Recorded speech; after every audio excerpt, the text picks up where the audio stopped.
तो आदाब, नमस्कार, गुड इवनिंग, सत श्री अकाल। एक बार फिर आप तमाम लोगों का स्वागत है क्राइम तक की कहानी के इस एपिसोड में। उम्मीद है पूरी फैमिली अच्छी होगी, अपना और अपनों का ख्याल रख रही होगी। धर्म, मजहब, ये सारी चीज़ें इंसानों के लिए है और हर इंसान अपनी अपनी आस्थाओं, अपनी अपनी मान्यताओं के हिसाब से इसे मानता है। लेकिन अगर धर्म या मजहब किसी इंसान की मौत के बाद उसके अंतिम संस्कार या फिर आखिरी सफ़र, यानी कि उसको अब चिता पे लिटाना है या कब्र में दफनाना है, इस लड़ाई की वजह से कोई लाश 11 साल तक किसी अस्पताल के मुर्दा घर में पड़ी रहे और मामला अदालतों तक पहुँचे, नीचे से लेकर ऊपर की अदालतों तक, और अदालत भी उस पर फैसला सुनाने में 10, 11, 12 साल लगा दे, तो इसे आप क्या कहेंगे? ठीक है, अपनी अपनी आस्थाएं हैं कि मुझे ये लाश सौंप दो, मैं अपने हिंदू रीति रिवाज के हिसाब से इसका अंतिम संस्कार करेंगे। दूसरा कहता नहीं, हमें आप सौंप दो, हम मुस्लिम रीति रिवाज से करेंगे।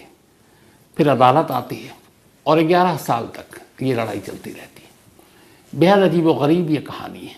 लेकिन इस कहानी की शुरुआत करूँ उससे पहले 2 इंसिडेंट आपके साथ शेयर करता हूँ और उन दोनों का मैं गवाह रहा हूँ। 1996 नवंबर का महीना था जब दिल्ली से 100-125 किलोमीटर की दूरी पर चरखी दादरी के इलाके में हवा के अंदर 2 प्लेन आपस में टकराए थे। मैंने उसकी कहानी डिटेल में आपको सुना रखी है। एक सऊदी एयरलाइंस और दूसरा कजाक एयरवेज। सऊदी एयरलाइंस में करीब 335 लोग सवार थे या 340, और कजाक में भी करीब 38 लोग थे। एक भी शख्स नहीं बच पाया था। हवा में कोलिजन हुआ था और उसके बाद 6 किलोमीटर के दायरे में तमाम प्लेन का मलबा और इंसानी लाशें बिखरी पड़ी थी। कुछ लाशें तो ऐसी थी जिनकी शिनाख्त भी मुमकिन नहीं थी, ज़्यादातर बल्कि। और मैंने अपनी आंखों से देखा था कि किस तरीके से लाशों के टुकड़ों को फावड़े से और बेलची से उठा कर ट्रैक्टर में और बाकी चीज़ों में डाला जा रहा था। तो उस वक्त ये बड़ा मुश्किल था पहचानना कि इसमें कौन राम है, कौन रहीम है। और सभी के रिश्तेदार मौके पर मौजूद थे, क्योंकि जब इस हादसे की खबर मिली तो जो भी सऊदी एयरलाइंस से जा रहे थे 338-40 लोग, चाहे वो क्रू मेंबर की फैमिली हो या पैसेंजर की फैमिली हो, सब चरखी दादरी में अगले दिन पहुंच चुके थे। उसी तरह कजाक एयरवेज के भी बहुत सारे लोग आ गए थे ऑफिशियल। लेकिन मुश्किल उस वक्त ये थी कि सारे लोगों की मौत हो चुकी है और शिनाख्त बड़ा मुश्किल काम है। 1996, और तब ये डीएनए वीएनए भी बहुत अच्छा, डीएनए आप कर भी लें, आप कितने, एक तो लाश हो या लाशों के टुकड़े हों, एक एक लाश के 20-20 टुकड़े, हाथ कहीं, पैर कहीं, सर कहीं, पेट कहीं, तो आप कहाँ समेटोगे? तो तब भी ये मुश्किल आई थी। मुझे याद है तब मैंने रिपोर्ट की थी। मुश्किल ये थी कि करीब 350 लाशें 6 किलोमीटर के दायरे में पड़ी हुई हैं और उसको समेटा जा रहा है। समेटने के बाद अब ये मुश्किल थी कि करें क्या? इसमें कौन पता करें कि क्रिश्चियन है, कौन हिंदू है, कौन मुस्लिम है? तो फिर किस धर्म, किस मज़हब, किस रीति रिवाज के साथ उनको अंतिम संस्कार करें या फिर अंतिम सफ़र पे उनको ले जाएं? तो तब ये तय हुआ था कि चूँकि इसमें हर धर्म के लोग शामिल थे, सभी धर्म के धार्मिक गुरुओं को बुलाया गया था और एक सामूहिक, मतलब वो ऐसी थी लाशों के वो भी, कि गड्ढा खोदा गया और फिर सबको दफना दिया गया या फिर सामूहिक चिताएं सजा दी गई और जला दी गई। और हर धर्म के लोगों ने अपने अपने हिसाब से प्रार्थनाएं की, दुआएं की। तो वहाँ पे ये इशू आया नहीं था, और आता तो बड़ा मुश्किल होता। सेम इस 96 के 14 साल बाद 2010 में, तब भी मैं उस जगह पे था, मैंगलुरु में एक एयर इंडिया एक्सप्रेस की फ़्लाइट जो शायद अबू धाबी से आ रही थी और पहुंची थी मैंगलुरु। वहाँ ये रनवे से क्रॉस करके आगे निकल गया था। उसमें भी मुर्दाघर में जब लाशें थी तो पहचान में आ नहीं रही थी, कुछ कटी फटी, अजीब अजीब सी। तब भी बड़ी मुश्किल थी कि क्या करें। तब भी यही फैसला हुआ था कि जिन लाशों की शिनाख्त मुमकिन है वो तो ठीक है, बाकी के फिर सामूहिक तमाम अलग अलग धर्म के धार्मिक गुरुओं को, मौलानाओं को, पंडितों को, पादरियों को बुलाया जाए और उनके सामने ये सब कुछ सामूहिक तौर पर कर दी जाए, क्योंकि आप अलग अलग कर नहीं सकते थे। ये 2 एग्जाम्पल इसलिए आपको दिया कि अगर ज़िंदगी में ऐसी तरह कुछ चीज़ें होती हैं तो उस वक्त ये इतना इशू नहीं बनता। एक तो वो लोग अपने जिनके खो गए उनसे उनका गम पूछिए, उनका दर्द पूछिए, और फिर ऊपर से ये मसला तो कैसे हो। ये दोनों कहानी इसलिए आपको सुनाई क्योंकि इनका मैं गवाह भी था, और अब जो कहानी सुनाने जा रहा हूँ उससे आपको थोड़ा सा इसको अंदाज़ा होगा कि कहाँ गलत। बात 2007 की है, 2007। कहानी हावड़ा की है। हावड़ा के एक इलाका है जगाछा। इसी जगाछा थाना के तहत एक मोहल्ला बालापुकुर लेन। इस बालापुकुर लेन में एक परिवार रहा करता था। ये परिवार मलिक फैमिली थी। परिवार के जो मुखिया थे वो, उनकी बीवी जो है उनका नाम था, जो मलिक फैमिली की बीवी हैं परी, तो मिसेस परी मलिक, उम्र करीब 70 साल, बुजुर्ग हो चुकी थी, और परी मलिक बीमार थी। 1 नवंबर 2007 को परी मलिक के हस्बैंड ने उनको इसी हावड़ा के डिस्ट्रिक्ट अस्पताल में ले जाकर एडमिट कर दिया। परी मलिक के हस्बैंड का नाम था गोराई मलिक। उनकी उम्र भी करीब 72-73 साल थी। तो ले जाकर वहाँ पे एडमिट कर दिया। लेकिन एक तो उम्र और कुछ बीमारियाँ थी। 1 नवंबर 2007 की ये बात है। 2 नवंबर को अस्पताल जाने के 24 घंटे के अंदर अंदर परी मलिक की मौत हो गई। अब मौत हो गई, परिवार सदमे में, लेकिन क्या किया जा सकता था, ऊपर वाले को यही मंजूर था। अस्पताल ने पोस्टमार्टम किया क्योंकि कायदे कानून के तहत था। अब इसके बाद डेथ सर्टिफिकेट बन रहा था, और डेथ सर्टिफिकेट गोराई मलिक के नाम पे जाता क्योंकि वो हस्बैंड थे, और फिर लाश सौंप दी जाती। उसके बाद वो अपने रीति रिवाज के हिसाब से लाश को दफना देते ले जाकर कब्रिस्तान। लेकिन जब डेथ सर्टिफिकेट बन रहा था, 2 नवंबर 2007 की बात है, तभी अचानक दोपहर होते होते, बल्कि अब 3 नवंबर हो गई थी क्योंकि 2 नवंबर की मौत हुई, 3 नवंबर को पोस्टमार्टम हुआ और 3 नवंबर को ही डेथ सर्टिफिकेट बन रहा है, बॉडी सुपुर्द करने की कवायद चल रही है। तभी रीना रॉय नाम की एक महिला अचानक अस्पताल पहुंचती है, और वहां जाकर मुर्दाघर में वो कहती है कि ये डेड बॉडी आप हमारे हवाले कर दीजिए, क्योंकि जो मरने वाली परी है वो उनकी भाभी है, और इस लाश पर उनका हक है, और ये उनके ब्रदर की वाइफ रही है। अब रीना राय ने कहा कि परी मलिक का परी मलिक नाम नहीं है बल्कि परी रॉय नाम है, और वो हिंदू है धर्म से। अब जो डिस्ट्रिक्ट अस्पताल के एमएस थे, मेडिकल सुपरिंटेंडेंट, उनके सामने अजीब, एक फैमिली कह रही है कि लाश हमें दे दीजिए, एक कह रही है कि नहीं आप हमें दे दीजिए। अब यहाँ 2 धर्म की भी बात आ गई। अब आपस में वहाँ लड़ाई भी शुरू हो गई, दोनों तरफ से, दोनों परिवारों की तरफ से। जब दोनों परिवारों की तरफ से लड़ाई शुरू हुई तो फिर एमएस ने हाथ खड़े कर लिए, और उन्होंने कहा कि भाई हम ऐसे तो नहीं दे सकते, आप लोग अब कानूनी तौर पर अधिकार पत्र लेकर आइए कि किसकी बात में दम है, कौन सच बोल रहा है, और जिसको पुलिस या अदालत कहेगी हम उसको लाश सौंप देंगे। अब यहाँ तक की कहानी तो ये थी। झगड़ा हुआ, दोनों पक्ष पुलिस स्टेशन पहुँच गया, और इन्होंने जाकर जगाछा पुलिस स्टेशन में कंप्लेंट दर्ज कर दी।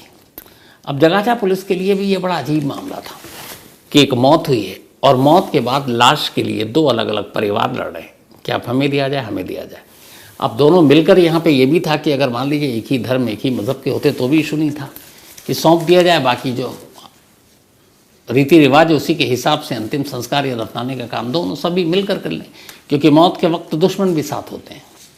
लेकिन यहाँ इशू अलग था। इशू ये था कि एक फैमिली कह रही थी कि हमें अंतिम संस्कार करना है, और दूसरी फैमिली कह रही थी कि नहीं हमें तो दफनाना है। अब ऐसे नाजुक मसले पर फिर पुलिस क्या करे। पुलिस ने तफ्तीश की, तो तफ्तीश के दौरान जो पुलिस को कहानी समझ में आई और सामने आई पूरी, वो ये थी कि दोनों परिवार सच कह रहा था। हुआ ये था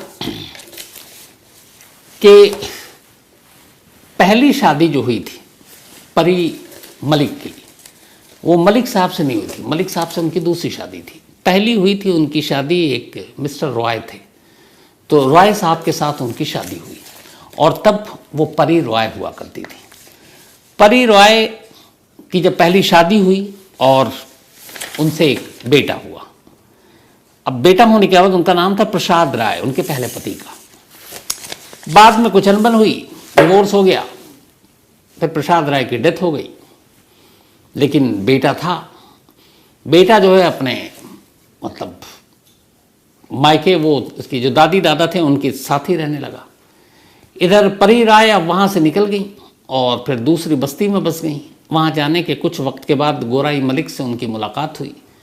अब गोराई मलिक से फिर ये हुआ कि चूँकि उनकी उम्र भी कम थी और बातचीत बनी और दोनों में शादी हो गई।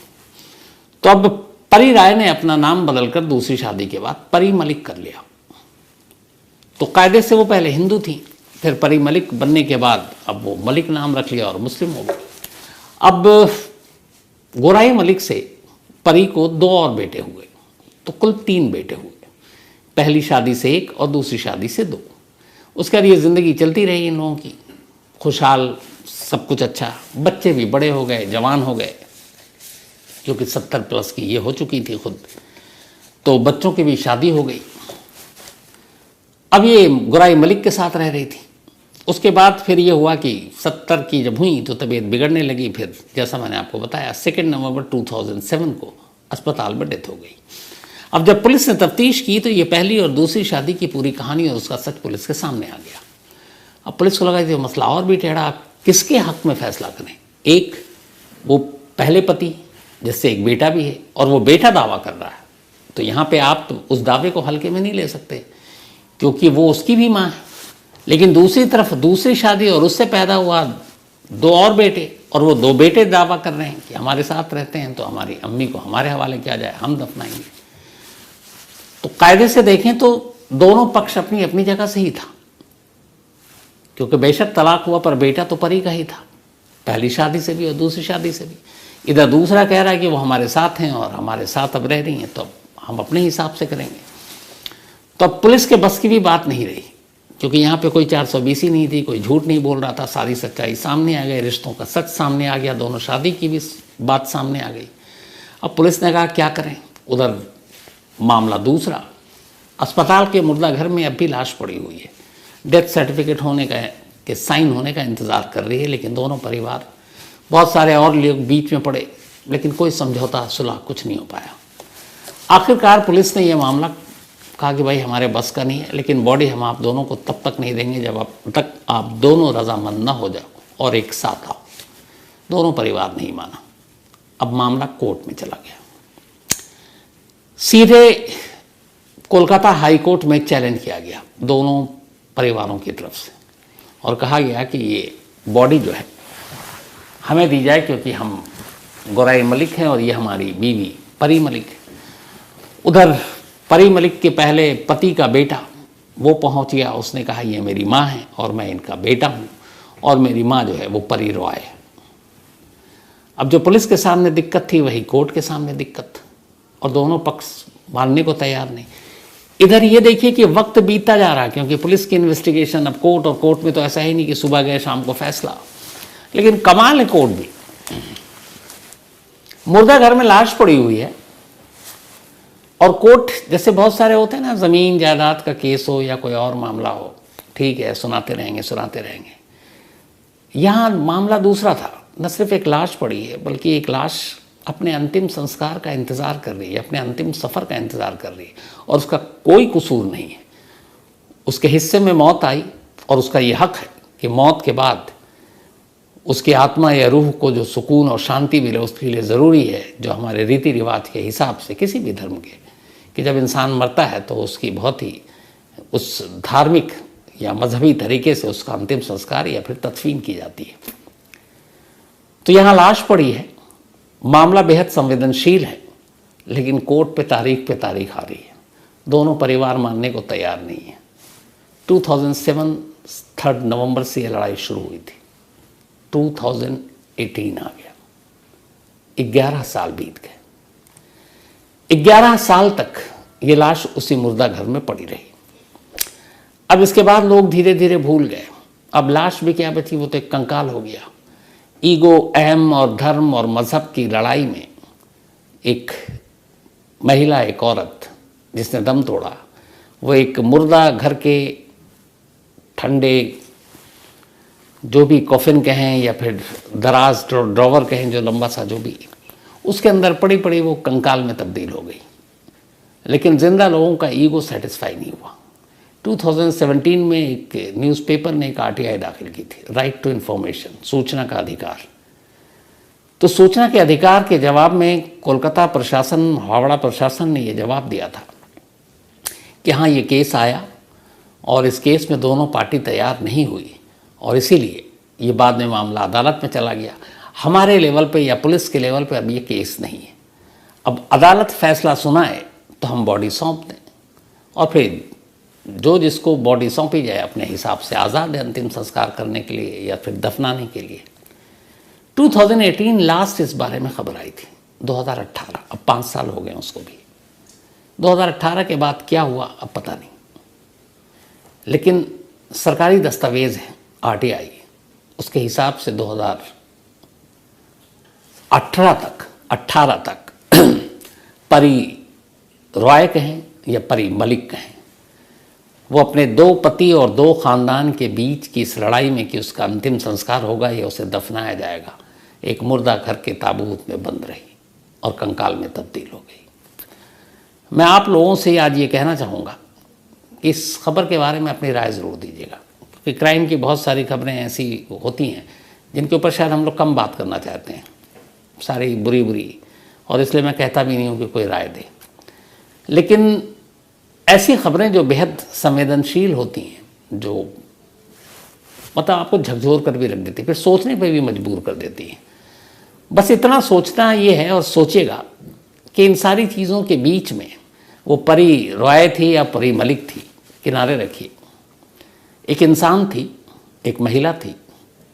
क्या उसे हक नहीं था कि उसको उसके आखिरी सफ़र जिस धार्मिक रीति रिवाज या मजहबी तौर तरीके से होना चाहिए एक मुर्दे के साथ, जो एक मुर्दे का हक उसे मिलना चाहिए, तो क्या वो इसकी हकदार नहीं थी?